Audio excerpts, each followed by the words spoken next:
자, 이어서 뉴욕 현지 연결해 보겠습니다. 김한희 특파원입니다. 안녕하십니까?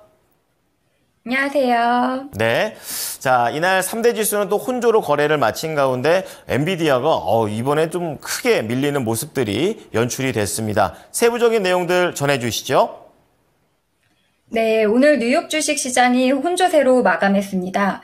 투자자들이 그동안 상승 흐름을 주도했던 대형 기술주에서 에너지와 은행 등 소외됐던 종목들로 이동하는 모습이 뚜렷했는데요. 나스닥과 S&P 500 지수가 사흘째 연속 동반 하락했지만 다우지수는 5거래일 연속 상승했기 때문입니다. 엔비디아는 6% 넘게 폭락해 조정장에 공식 진입했습니다.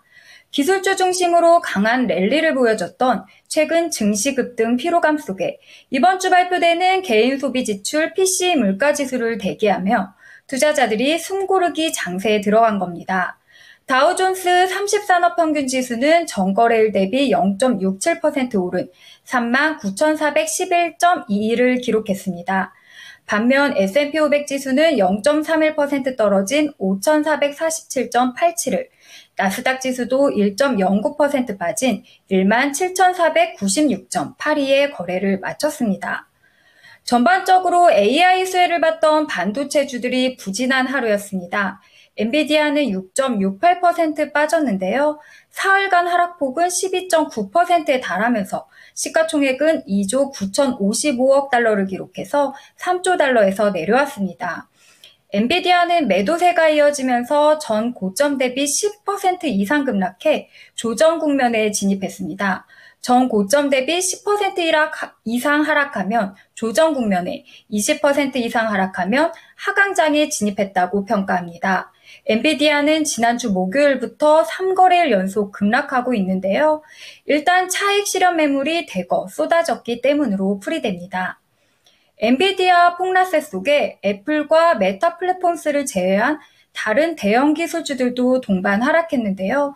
마이크로소프트는 0.47% 내렸고 알파벳은 0.23% 밀렸습니다.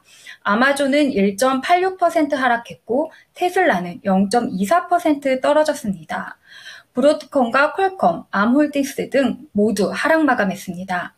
반면 애플은 유럽연합의 디지털 시장법 위반 예비 결론 소식에도 불구하고 상승했습니다. 애플이 메타 플랫폼스 또 엔스로픽과 퍼플렉시티 등 AI 스타트업들과 제휴해서 이들 AI가 자사 애플 인텔리전스 플랫폼에서 서로 경쟁할 수 있도록 장을 마련하기로 했다는 소식이 주가를 끌어올렸는데요. 애플은 0.31% 올랐고 메타는 0.83% 상승 마감했습니다. 은행주들은 대체로 상승했는데요. 뱅크 오브 아메리카, 도이치은행, JP모건 등이 상승 마감했습니다. 에너지주인 엑슨모빌과 쉐브론 등도 2% 이상 올랐습니다. 이처럼 오늘 뉴욕 증시는 업종별로 희비가 엇갈리는 모습을 보였죠. 올해 시장을 주도했던 AI 관련주와 반도체주는 매물이 쏟아지며 대거 조정받았지만 그동안 상대적으로 소외됐던 우량주로 자금이 유입되면서 일정 부분 손바뀜 현상이 나타났습니다. 그동안 랠리를 펼쳤던 반도체 등 기술주를 매도하고 에너지와 은행 등 다른 섹터 주식을 매수하는 순환매 장세가 일부 나타나고 있는 모습인데요. 나티시스 인베스트먼트 매니저의 수석 전략가인 잭 야나시에비치는 시장은 그간 많이 상승했던 주식을 일부 매도하고 상대적으로 성과가 부진한 주식을 매수하고 있다고 했습니다. 미국 투자회사 BTIG의 조나단 크린스키 수석시장 기술적 부성관은 올해 들어 상승세를 주도했던 많은 종목이 단기적으로 하락할 수 있을 것으로 보고 있다며 S&P 500 지수가 7월까지 더 큰 하락을 피하려면 수면 아래에서 계속 순환하는 모습이 보여야 한다고 평가했습니다. 네, 아무래도 AI 쪽에서 차익 실현이 나오는 걸 보면은 이제 한파도 좀 지나가는 것 아닌가, 좀 이런 생각도 드는 순간이 되겠습니다. 자, 그런 가운데 지난주에는 연준에서 하도 이제 매파적인 발언을 해서 시장에 좀 부담을 줬다면 이번 주에 들어서는 그래도 비둘기파적인 발언들이 나오는 것 같아요. 어떤 내용들이 있었습니까? 네, 일단 오늘 주요 지표는 발표되지 않았고요.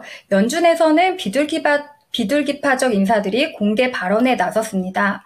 오스틴 골스비 시카고 여는 총재는 인플레이션 둔화를 나타내는 최근 지표들이 금리 인하의 길을 열어줄 것이라면서 현재 연준의 통화 정책이 사상 최고 수준으로 엄격한 상태라고 평했습니다. 그는 미국 경제는 더 이상 과열 상태가 아니라 실업률은 상승하고 소비자 지출은 약화했다고 강조했습니다. 메리 데일리 샌프란시스코 여는 총재도 지금까지 노동시장은 천천히 조정되었고 실업률은 조금만 상승했다고 긍정적으로 평가하면서도 우리는 그렇게 긍정적인 결과가 덜 가능할 수 있는 지점에 점점 가까워지고 있다며 경계감도 드러냈습니다. 이제 투자자들의 시선은 금요일 발표되는 5월 PCE 물가지수로 향하고 있는데요. 지난달 소비자 물가지수 CPI와 생산자 물가지수 PPI 상승률이 모두 완화되면서 PCE 물가 역시 둔화됐을 것으로 예상됩니다. 시장에서는 5월 근원 PCE 물가가 전월 대비 0.1%, 전년 대비 2.6% 상승해 직전월인 0.2%와 2.8% 수치를 모두 밑돌 것으로 전망하고 있어요. 미국 연준이 가장 눈여겨보는 인플레이션 지표인 근원 PCE 물가 둔화세가 확인될 경우 금리 인하 기대감이 높아지면서 뉴욕 증시도 랠리를 이어갈 것으로 보입니다. 내일 일정 살펴볼게요. 내일도 연준 위원들의 발언이 계속 이어지는데요. 리사 쿡 연준이사와 미셸 보먼 연준이사 연설이 예정돼 있습니다. 주요 지표로는 5월 시카고연은 전미 경제활동지수, 4월 S&P와 케이스실러 연방주택금융청 주택가격지수, 6월 컨퍼런스 보드 소비자 신뢰지수, 6월 리치먼드 연은 제조업지수 등이 발표되고요. 주요 실적 발표도 있습니다. 경기동양 풍양계라는 별명이 있는 물류업체죠. 페덱스 실적 발표가 예정돼 있고요. 카니발 실적도 발표됩니다. 네, 자, 오늘 말씀해 주신 내용도 개장 전에 잘 판단해 보도록 하겠습니다. 감사합니다. 네, 감사합니다. 네, 지금까지 모닝인 뉴욕이었습니다.